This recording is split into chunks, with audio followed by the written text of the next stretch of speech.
I moved to Missouri in 2009 to compete in rodeo, and I had a little bit of a culture shock. So I'm here to share with you some tricks that I learned over my first Cowboy Christmas to hopefully help yours go a little more successful.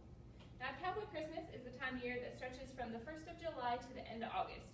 This is when the bulk of the rodeos happen in the United States, and there's hundreds of thousands of them. They're all over the country, and there's hundreds of thousands of dollars to be won.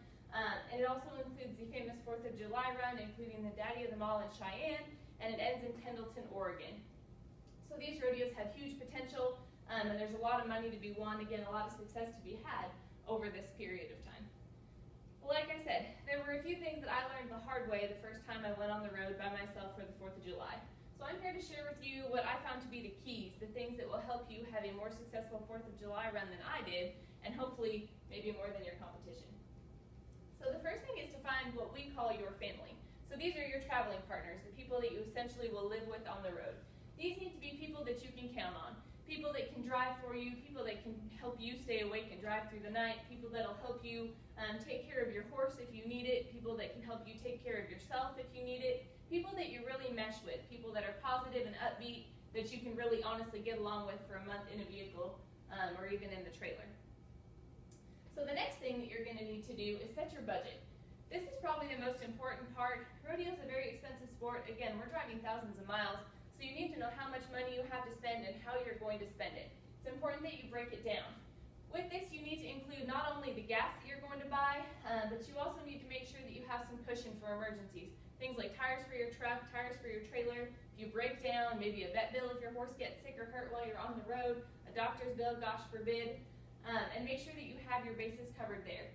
You also want to make sure that you maybe don't have to eat off the dollar menu for the entire month. It might be nice to have a steak dinner when you go out with some friends after the rodeo. So that's also something that's maybe not a necessity, but I found it certainly helped me to kind of relax and enjoy my time on the road a little better. Now we're going to plan our route, which is really the hard part. You have to decide what rodeos you want to go to, where they are, how you're going to get there, and then also account for schedule changes along the way. This means you need to talk to some people that have been there and kind of get the best route. Next, you're going to enter up and be prepared to spend a lot of time on the phone, meaning you need to make sure you're going to have phone service where you're at. You're going to try to get in rodeos in the proper order, but again, we need to be flexible, and you just never know. You don't want to have to turn out by entering 2 on the same day.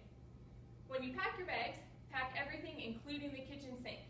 The biggest mistake I made was underpacking. So you want to make sure you take extra clothes, especially extra socks I found, and anything that you could possibly need for a month and a half on the road. Now you're going to chase those white lines. You're going to get on the road. I found it really helpful my second year when I took books and music and things to do while we were driving. Again, thousands of miles add up quickly, and sometimes you just need kind of a mental break, again, from that family, something that you can do in the truck. When you get there, you need to settle into a routine. This will help both you and your horse be ready to compete at your best. And it also lets your horse kind of relax and recharge before the rodeo, let them know that they have some downtime. You also want to use this time to go check out the arena. Make sure you know what the ground looks like, make sure you know what the setup is like, make sure you know what your stock is like. You might talk to somebody that's been there and see how they run the rodeo. Be prepared for fireworks. Again, it's over the 4th of July, especially if your horse is uncomfortable with them. Just really know what's going to happen at each and every rodeo. Now we're going to compete.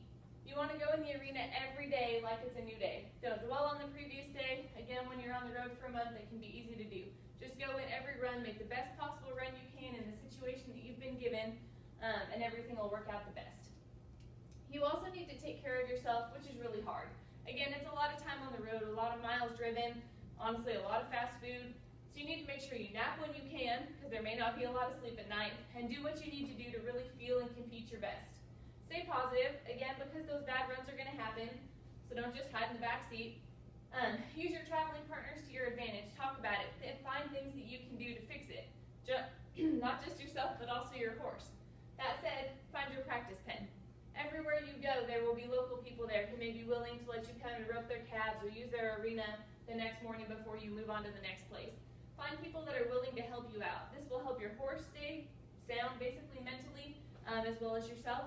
And count your blessings. Remember, there are hundreds of people at home who would kill to be doing what you're doing on the road.